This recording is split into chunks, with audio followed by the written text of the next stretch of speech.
Hello everyone, welcome back to our channel. आप सभी का इस यूट्यूब प्लेटफॉर्म पे स्वागत है। मेरा नाम है प्रतिभा और जैसे कि हमने स्टार्ट किया है अब न्यू चीज़ें, वो क्या थी कि जैसे हमने प्रैक्टिस नंबर 1 कंप्लीट की, आज हम करने वाले हैं प्रैक्टिस नंबर 2 जो आपके होंगे UGC net and TGT PGT के लिए। जिन लोगों का सब्जेक्ट होम साइंस है, ये क्लास उन सारी स्टूडेंट के लिए इंपॉर्टेंट होगी क्योंकि देखो होम साइंस सब्जेक्ट में टीजीटी पीजीटी का लेवल यूजीसी नेट के लेवल से बहुत कम होता है। यूजीसी नेट का जो लेवल है वो काफ़ी हाई होता है और उसमें सीक्वेंस वाले क्वेश्चन, अभी कथन कारण वाले जो अभी एक दो टाइम से ऐसा हुआ है कि नहीं आ रहे हैं, लेकिन ऐसा उम्मीद भी नहीं है कि आगे जाके नहीं आएंगे, आ सकते हैं क्योंकि जो ट्रेंड है वो अभी कथन और कारण वाले ही क्वेश्चन का है। फिलहाल यहाँ पे हम धीरे धीरे कोशिश करेंगे कि इजी से मॉडरेट, मॉडरेट के बाद हम टफ की ओर बढ़े। तो अपने पेशेंस बनाए रखिएगा, धीरे धीरे ये चीज़ें होंगी।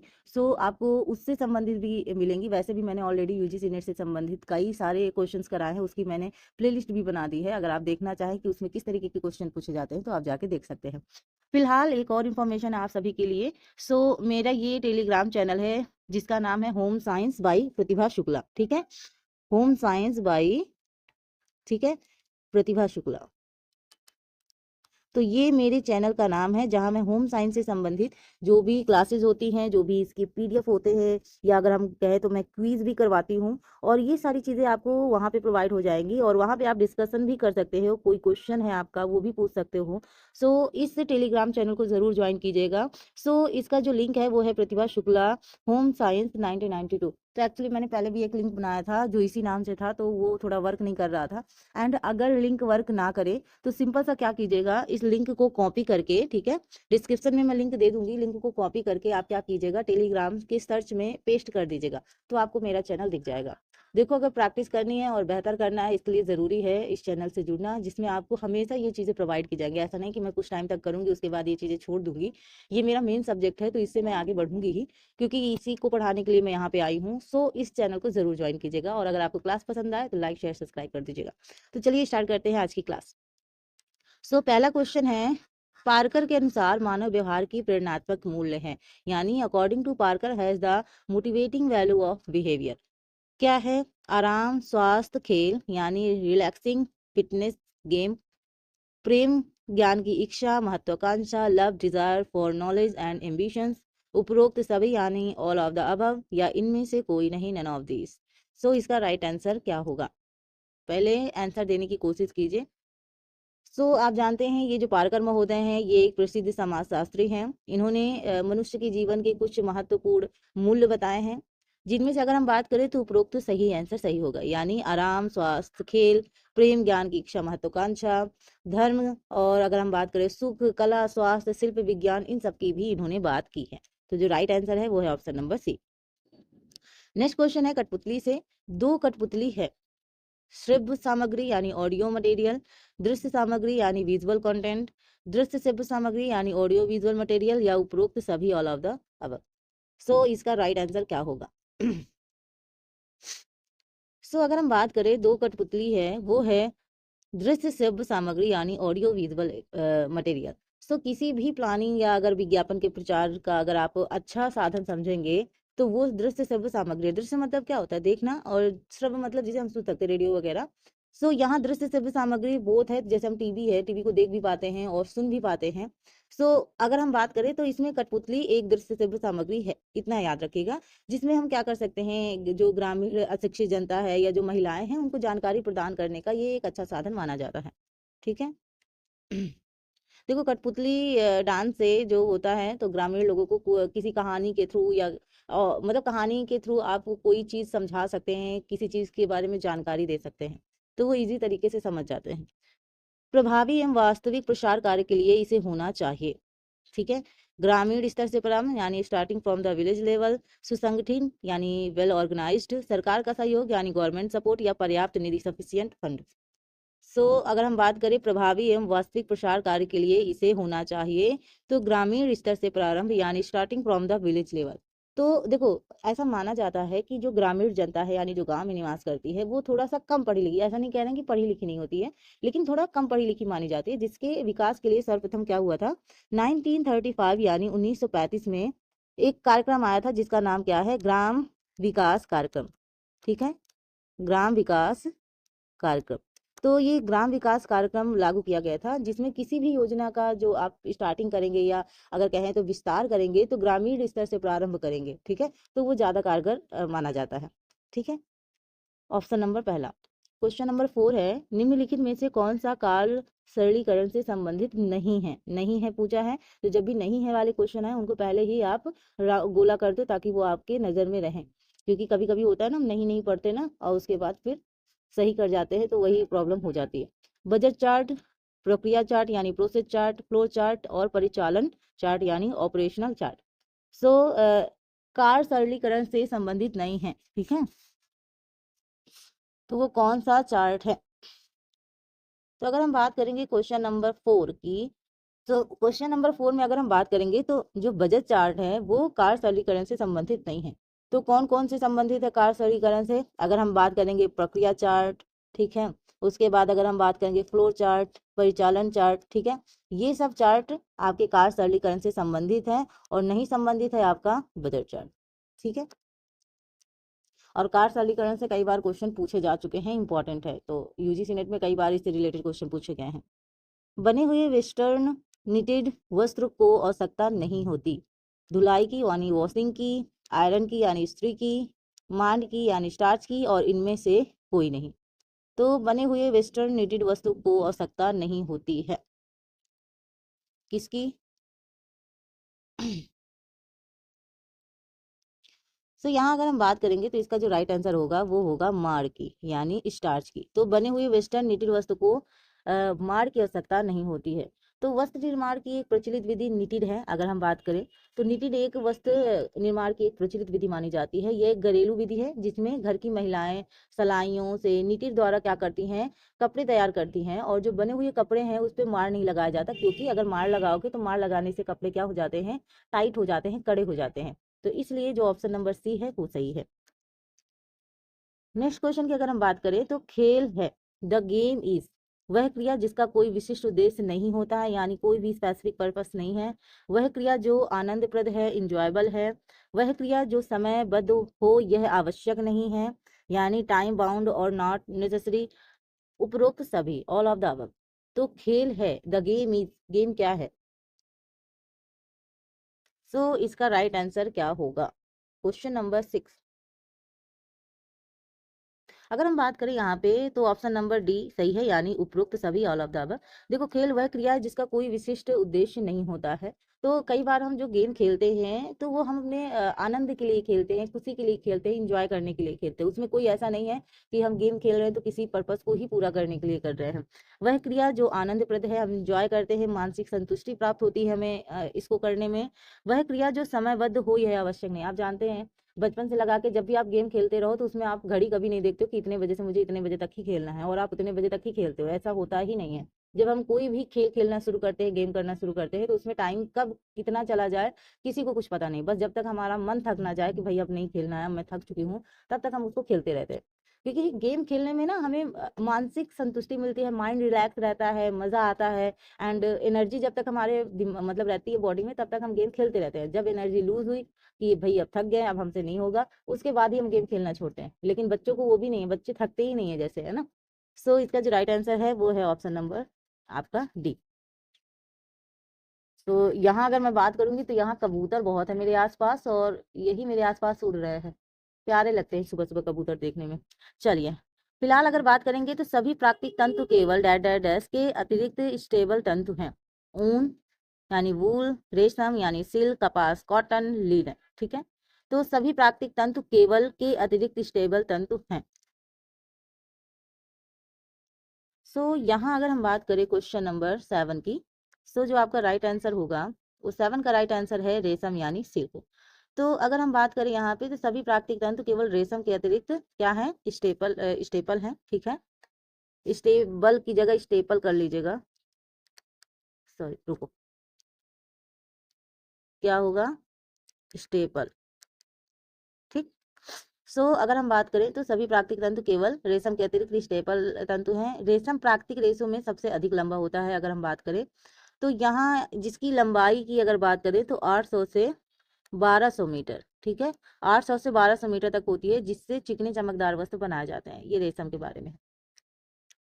नेक्स्ट क्वेश्चन की अगर हम बात करें, क्वेश्चन नंबर 8 कह रहे हैं कि निम्नलिखित में से कौन किशोरावस्था का विकासात्मक कार्य नहीं है, यानी which of the following is not a development task of adolescence. व्यवसाय का चयन यानी चूजिंग अ बिजनेस, वस्तु स्तरण प्राप्त करना, अचीव ऑब्जेक्ट फिक्सेशन, आत्म पहचान का विकास यानी डेवलपमेंट ऑफ सेल्फ आइडेंटिटी, या शारीरिक परिवर्तनों को स्वीकार करना यानी एक्सेप्टिंग फिजिकल चेंजेस। सो अगर हम बात करें इस क्वेश्चन की, यानी कौन किशोरावस्था का विकासात्मक कार्य नहीं है, फिर मैं हाईलाइट करूंगी नहीं है मैं। देखो एक चीज़ बहुत ज़रूरी होती है कि अगर हम किसी भी सब्जेक्ट की प्रिपरेशन कर रहे हैं किसी एग्ज़ाम के लिए, तो सबसे इम्पोर्टेंट वही चीज़ होती है जिनको क्वालिफाई करना होता है। अगर आपको पता है कि आप जिस सब्जेक्ट के लिए या मतलब जिस एग्ज़ाम के लिए आप जाने वाले हो, उसकी प्रिपरेशन अगर आप पहले से स्टार्ट कर दोगे ना, तो आपका जो नींव है ना वो मजबूत हो जाएगा। कि कई बार क्या होता है कि जब पेपर का फॉर्म मतलब फॉर्म वगैरह आ जाता है, उसके बाद हम प्रिपरेशन स्टार्ट करते हैं। और ये जैसे यूजीसी नेट वाले एग्जाम तो ऐसे होते हैं कि जिनका हमको पता है कि पेपर का थोड़ा बहुत आगे पीछे कभी कभी हो जाता है, लेकिन टीजीटी पीजीटी में थोड़ा सा रहता है कि इसमें टाइम का हमें पता नहीं चलता, क्योंकि इसमें कभी कभी क्या होता है कि जो एग्जाम होता है वो काफ़ी लेट हो जाता है, जिसकी वजह से बच्चे उस हिसाब से प्रिपरेशन नहीं कर पाते जैसे करनी चाहिए। बाकी यूजीसी नेट के लिए तो आपको पता ही है कि कब कब एग्जाम होता है उसका, है ना। तो यहाँ पे अगर हम बात करेंगे तो क्वेश्चन नंबर आपका कौन सा था, 8, ठीक है। इसका राइट आंसर क्या होगा, वस्तु स्थिरण प्राप्त करना। क्वेश्चन नंबर 8 का जो राइट आंसर है वो वस्तु स्थिरण प्राप्त करना यानी अचीव ऑब्जेक्ट। सो किशोरावस्था का विकास कार्य वास्तु स्थिरता मतलब प्राप्त करना नहीं है। अर्थात क्या होता है मतलब इसका, कि किशोरावस्था का जो विकासात्मक अवस्था है वो निरंतर चलती रहती है, जिसमें बालक का और डेवलपमेंट होता है। जबकि अगर हम बात करेंगे व्यवसाय चयन, ये आत्म पहचान का विकास और जो शारीरिक परिवर्तन है, इन सब अवस्था का विकासात्मक कार्य है।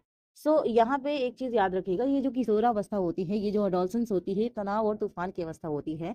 इसमें बच्चे के जो बहुत सारे चेंजेस बच्चे को देखने को मिलते हैं, कई सारी न्यू न्यू चीजें वो फील करता है, कई सारे आने वाले फ्यूचर के बारे में वो सोचता है, तो स्ट्रगल बहुत ज्यादा होती है। तो वो थोड़ा सा, तो जो हरलॉक महोदय हैं उन्होंने कहा था कि जो किशोरावस्था होती है वो तनाव और तूफान की अवस्था होती है, क्योंकि इसमें कई सारी चीजें इन्वॉल्व हो जाती हैं और बच्चा उनमें स्ट्रगल करता रहता है। सो ऑप्शन नंबर 2 सही है।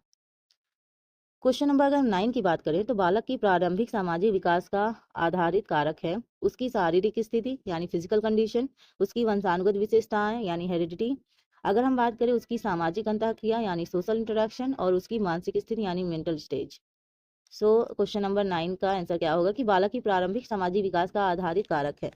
अगर आप इन सारे क्वेश्चनों को कर पा रहे हो, मेरी बात ध्यान से सुनिएगा, अगर आप इन सारे क्वेश्चनों को कर पा रहे हो, सारे नहीं तो अगर आप 50% 60% भी इन क्वेश्चनों को कर पा रहे हो, इसका मतलब आपका बेस स्ट्रांग है। अगर आप इन क्वेश्चनों को भी नहीं कर पा रहे हो ना, तो फिर अभी आगे के लिए तो आपको और प्रिपरेशन करनी पड़ेगी, क्योंकि ये तो बहुत ईजी लेवल है, ईजी से अभी टफ की ओर जाएंगे, बहुत ज्यादा दिक्कत होगी। अगर हम बात करेंगे क्वेश्चन नंबर 9 की, तो बालक की प्रारंभिक सामाजिक विकास का आधारित कारक है उसकी मानसिक स्थिति। क्या है, उसकी मानसिक स्थिति। तो यहाँ पे अगर हम मेंटली रूप से स्ट्रांग हैं तो उतना ही ज्यादा हम लोग का विकास होता है। देखो कभी आपने सोचा है कि जब आप मेंटल रूप से डिस्टर्ब रहते हो तब आपको कोई चीज करने का मन नहीं करता। फिजिकल रूप से अगर थोड़ा बहुत थकावट या कुछ भी हुआ तो आप कुछ ना कुछ करते रहोगे, लेकिन जब आप मेंटली कोई चीज थक जाते हो ना, कोई चीज करने का मन नहीं करता। तो आपको मेंटली अगर स्ट्रांग रहोगे तो सबसे बेहतर होता है। तो सामाजिक विकास के कारकों का अध्ययन करते समय सामाजिक विचारक अगर हम बात करेंगे तो किसकी, जैसे मिडरल, ठीक है, हाब हाउस, ठीक है, और आगबर्न। तो इन जो महोदय हैं इन्होंने सामाजिक कारकों का उल्लेख किया है, और उनमें से उन्होंने कहा सामंजस्य है, आविष्कार है, प्रसार है, ज्ञान भंडार है, औद्योगिकरण है, नगरीकरण है, आर्थिक स्थिति है, और सामाजिक गतिशीलता है। ये इनके कारक है, और ये इन्होंने सजेस्ट किया मिडल, हाब हाउस, आगबर्न, ठीक है, ये महोदय। तो इन्होंने सामाजिक विकास के कारकों का अध्ययन किया है, जिसमें इन्होंने बहुत सारे कारक बताए हैं, उनमें से मैंने आपको ये कारक बताए। इसका राइट आंसर है option number D. Question number 10 की अगर हम बात करें तो नवजात शिशु की हृदय गति थी नहीं है, ठीक है, थी नहीं है कह रही, सॉरी, 70 से 90 प्रति मिनट, 80 से 100 प्रति मिनट, 90 से 110 प्रति मिनट, और 120 से 140 प्रति मिनट। तो जो नवजात शिशु होता है यानी छोटा बेबी होता है, उसकी हृदय गति होती है कितनी होती है। नवजात शिशु की जो हृदय गति है वो 120 से 140 प्रति मिनट होती है। अगर हम बात करेंगे वहीं वयस्क की, ठीक है, वयस्क की अगर हृदय गति की बात करें तो यहाँ पे उनकी जो होती है हृदय गति, वो क्या कहते हैं, अगर हम वयस्क व्यक्ति की अपेक्षा नवजात शिशु की हृदय की धड़कनें होती हैं तो इसमें क्या होता है, क्योंकि इनकी धड़कनें बहुत तेज होती हैं और इनके जो हृदय का आकार होता है वो छोटा होता है। तो अगर हम बात करेंगे नवजात शिशु के हृदय का जो आकार होता है वो क्या होता है, छोटा होता है वयस्क व्यक्तियों की अपेक्षा, इतना याद रखिएगा। ठीक है, तो 120 से 140 प्रति मिनट नवजात शिशु की हृदय की गति होती है। तो क्योंकि क्या होता है कि जो वयस्क व्यक्तियों की अपेक्षा नवजात शिशु की जो धड़कनें होती हैं वो अधिक होती हैं, क्योंकि नवजात शिशु का जो हृदय आकार होता है वो छोटा होता है। नेक्स्ट क्वेश्चन की बात करेंगे, क्वेश्चन नंबर 11। बालक का अपने पालनकर्ता से संबद्ध मुख्य निर्धारक माना जाता है बालक के संज्ञानात्मक विकास यानी कॉग्निटिव डेवलपमेंट, वृद्धि एवं विकास यानी ग्रोथ एंड डेवलपमेंट, स्वभाव और संज्ञानात्मक एवं संवेगात्मक विकास यानी कॉग्निटिव एंड इमोशनल डेवलपमेंट। सो बालक का अपने पालनकर्ता से संबंध मुख्य निर्धारक माना जाता है बालक के, क्या है इसका राइट आंसर।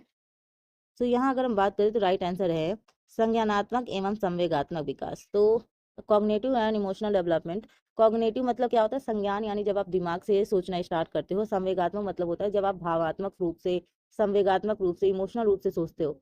तो यहाँ अगर हम बात करें संज्ञानात्मक विकास में, बुद्धि एक ऐसी प्रक्रिया मानी जाती है जिसमें हम जैविक परिपक्वता का वास्तविक प्रभाव और वातावरण के साथ जो अंतःक्रिया होती है इन दोनों को सम्मिलित करते हैं। तो यहाँ पे जो राइट आंसर होगा वो होगा option number D. Question number अगर हम 12 की बात करें तो पेक्टिन पाया जाता है किसमें, केले में, अमरूद में, गेहूं में या अंडे में, यानी बनानास, गुआवा, विट्स या एग।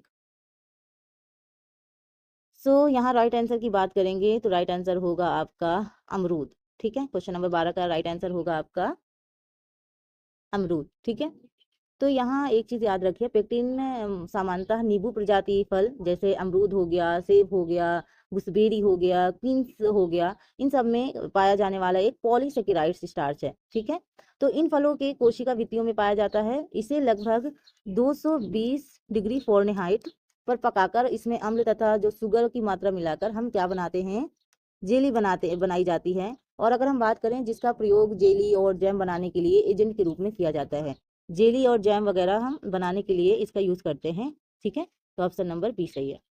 क्वेश्चन नंबर 13 की बात करें, ब्यूटीरिक अम्ल पाया जाता है अंडे में, सरसों में, मक्खन में या फलों में।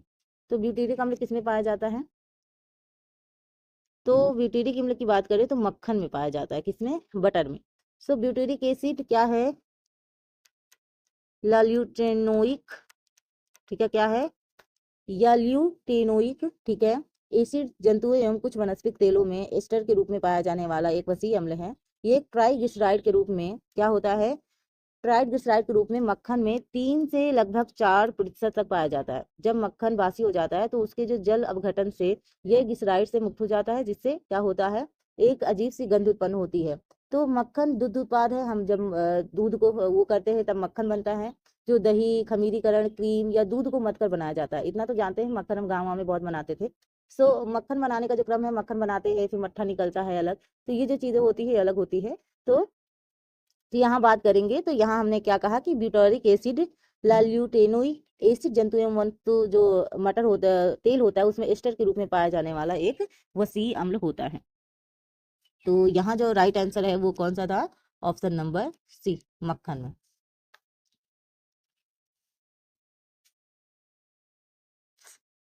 सो क्वेश्चन नंबर नेक्स्ट की बात करें तो वसा के पाचन के लिए आवश्यक एंजाइम है रेनिन, एमाइलेज, लाइपेज या पेप्सी। तो वसा के पाचन के लिए आवश्यक एंजाइम है, कौन सा है, सो लाइपेज है। क्या है, लाइपेज। तो वसा के पाचन के लिए सबसे आवश्यक इंपॉर्टेंट एंजाइम लाइपेज है। यह क्या करता है, यह पित्त रस की सहायता से वसा को ग्लिसरॉल और वसीय अम्ल में क्या कर देता है, चेंज कर देता है। और पित्त रस वसा के बड़े कणों को छोटे कणों में क्या कर देता है, चेंज कर देता है, यानी बदल देता है। ऑप्शन नंबर सी सही है। नेक्स्ट क्वेश्चन की बात करें, क्वेश्चन नंबर लास्ट है, गिलफोर्ड के मॉडल के अनुसार मानव बुद्धि को विभाजित किया जा सकता है 60 कारकों में, 120 कारकों में, 180 कारकों में या 220 कारकों में। तो गिलफोर्ड के मॉडल के अनुसार मानव बुद्धि को विभाजित किया जा सकता है, तो इसका जो राइट आंसर होगा वो होगा 120 कारकों में। कितने, 120 कारकों में विभाजित किया जा सकता है। तो यहाँ पे अगर हम बात करेंगे, गिलफोर्ड के अनुसार मानव बुद्धि एक संरचना प्रतिमान होता है जिसमें 3 आयाम होते हैं। कितने, 3 आयाम होते हैं। एक होता है संचालन, दूसरा होता है उत्पादन, और तीसरा क्या होता है, विषय वस्तु। क्या होती है, विषय वस्तु होती है। तो ये 3 आयाम होते हैं। ये रही आज की इम्पोर्टेंट क्लास। आई होप आपको समझ में आई होगी। अगर आपको कहीं पे भी कोई प्रॉब्लम है तो आप कमेंट बॉक्स में पूछ सकते हैं। अगर टेलीग्राम में ज्वाइन होने में कोई दिक्कत हो रही है तो भी आप कमेंट करके पूछ सकते हैं, मैं आपकी प्रॉब्लम का सोल्यूशन दे दूंगी। इस चैनल से लगातार जुड़े रहिए और इस चैनल को सब्सक्राइब कर लीजिएगा, बेल आइकन भी प्रेस कर लीजिएगा ताकि जब भी मेरी वीडियो आएगी उसकी नोटिफिकेशन आपको मिलेगी। देखिए, होली स्टार्ट होने वाली है और ज़्यादातर लोग होली सेलिब्रेट करेंगे, लेकिन यकीन मानिए जो पढ़ने वाले लोग हैं वो थोड़ी देर होली सेलिब्रेट करते हैं, उसके बाद पढ़ाई में बैठ जाते हैं। क्योंकि देखो, कोई भी त्योहार आता है ना तो सबसे अच्छा तब होता है जब हमारे हाथ में जॉब होती है, तब वो अलग ही खुशी मनाने का मोटिव होता है। लेकिन देखिए, कोई भी त्योहार है मनाना चाहिए, ऐसा नहीं है। लेकिन ऐसा नहीं कि 2-3 दिन तक होली ही खेलते रहो। होली खेलो, उसके बाद पढ़ाई पे भी बैठो, क्योंकि अब आने वाला एग्जाम काफ़ी करीब है और प्रिपरेशन काफ़ी अच्छे से करनी पड़ेगी, तभी वो क्लियर होगा।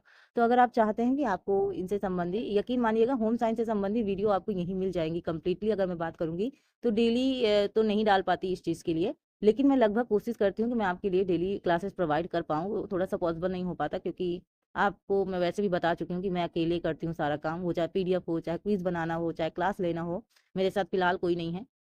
इसलिए मुझे थोड़ा सा समय लगता है, क्योंकि हम अदर क्लासेस भी लेते हैं। तो एडजस्ट कीजिएगा। बाकी यकीन मानिएगा होम साइंस से रिलेटेड जितनी सारी चीज़ें हैं मैं आपको प्रोवाइड करने की पूरी कोशिश करूंगी।